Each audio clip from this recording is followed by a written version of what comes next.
I'm sitting outside, and this is probably one of the more drearier days in terms of the weather. The clouds are coming in, they're getting darker. Of course, it's also getting close to nightfall. I have no problem with the weather itself because these are things that takes place so that we can get what we need. It seems dark, but that's because it's full of water. In Southern California, if anything, we do need water. It's not as bad as it had been in previous years. I remember going through, we had to save almost every single drop because we were afraid we were going to run out of water. Well, the Lord's blessed us to have 2 years back to back with over 20 inches of rain when we only need 14, which is our average. So it sort of kind of filled things back up a little. And so right now we're on the verge of, they say, an atmospheric storm or atmospheric river is supposed to park itself over us for a few days. And it's not bad, even though it's during Christmas, which is really what I wanted to talk about. But not in terms of what we think, but in terms of priorities, specifically my priorities. Probably 2 years ago, I would have put lights on the house. Would be helping my wife find out gifts for people and running ourselves kind of ragged. I did like the program that our church put on. I wasn't able to attend, but I hear it's great. Here it was excellent. And now the wind's blowing too. And you may say, well, Elder Heyman, isn't it kind of cold? Yeah, it is, but I think I'll be able to stand for a few things. People have worn less in colder weather, so I think I'm okay for a few moments. But as I was saying, there's now more of a priority of things that really count. And I think that's really what gets closer to what Christmas is actually all about.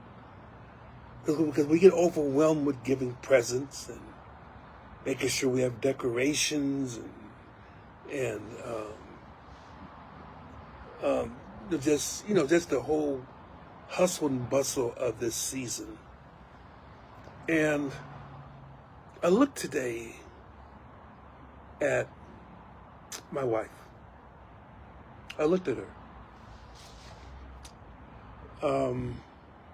As I said, things have changed so much in these past 2 years that what was meant to be a priority is no more that.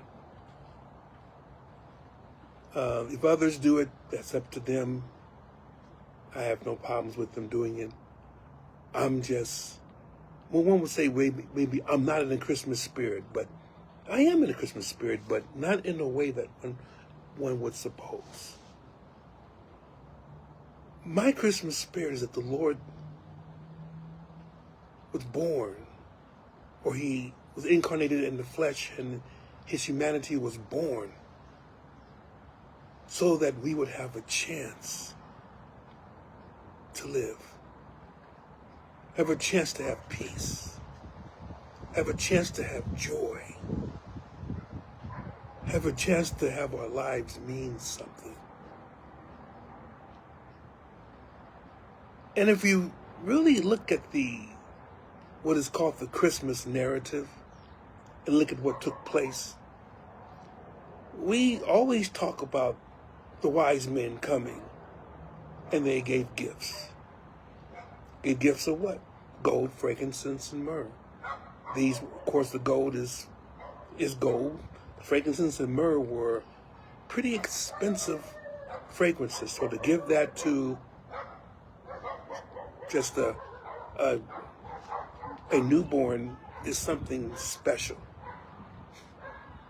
Dogs. Not my dogs, but people pass through, and of course they got the dog's attention.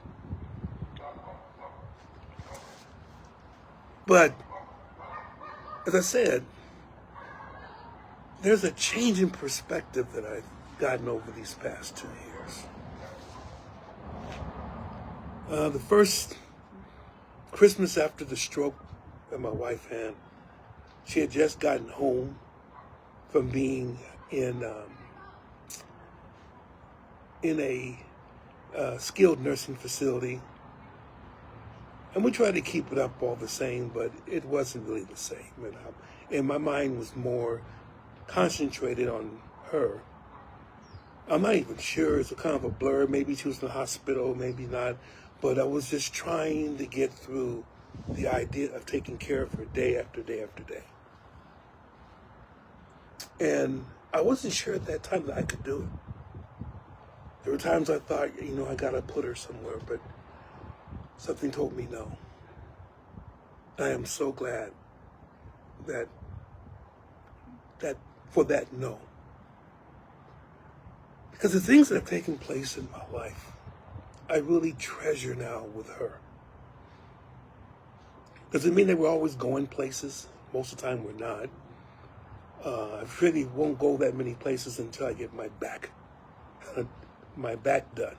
My neck feels okay. This is not the best weather, but then again, I can move my neck, as you can see.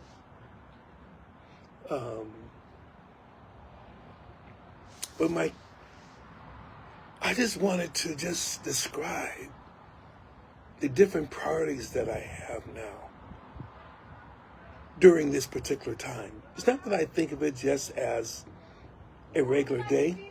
No, it's not a regular time. It's a time to reflect, think about how the Lord emptied himself, so to speak. Emptied himself of the sheer power and the sheer wisdom, all the things that make God who he is. But with this manifestation, he didn't come in a thundercloud. He didn't come in lightning. He didn't come with a big voice.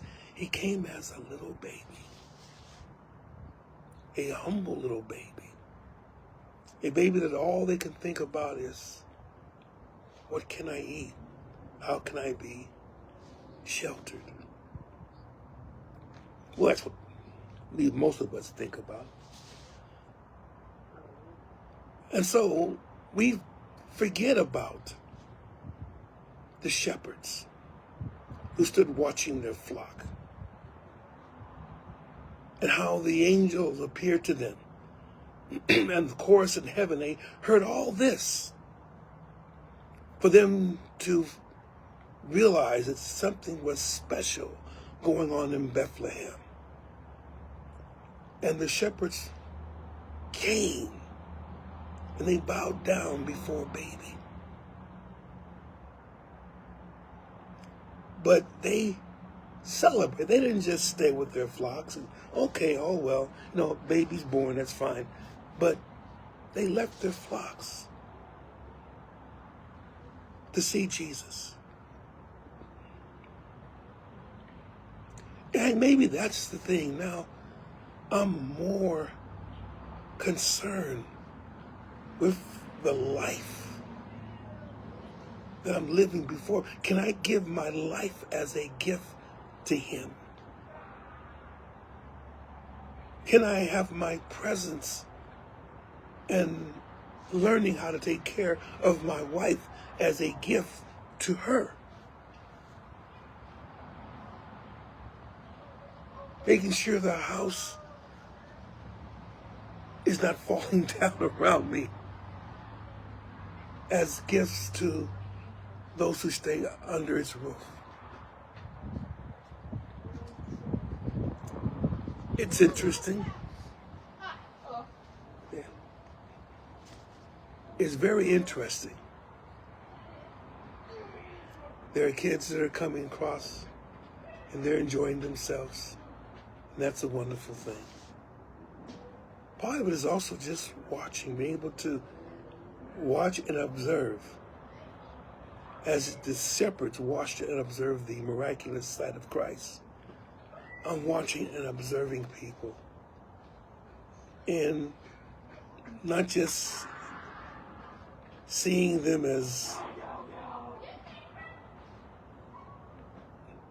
this label or that label, but just as people that are enjoying themselves like the children that just came by me. They said hi to me. That was a good thing. But the whole thing about what I'm saying is simply saying to God that before you knock yourselves out with the presents and trying to shop and making stores make big profits and so on, but sometimes you just have to slow down and look around and see what is your highest priority right now. My highest priority is two things: staying saved and watching over my honey, making sure she's okay. Because even though we've had caregivers come over, and I probably will end up stopping after this week. My resources can't take more than that.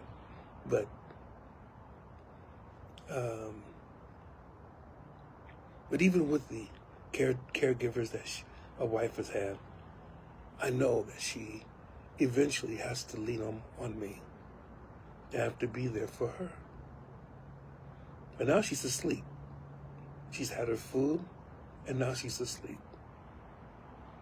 And she's in a warm house, and she feels safe.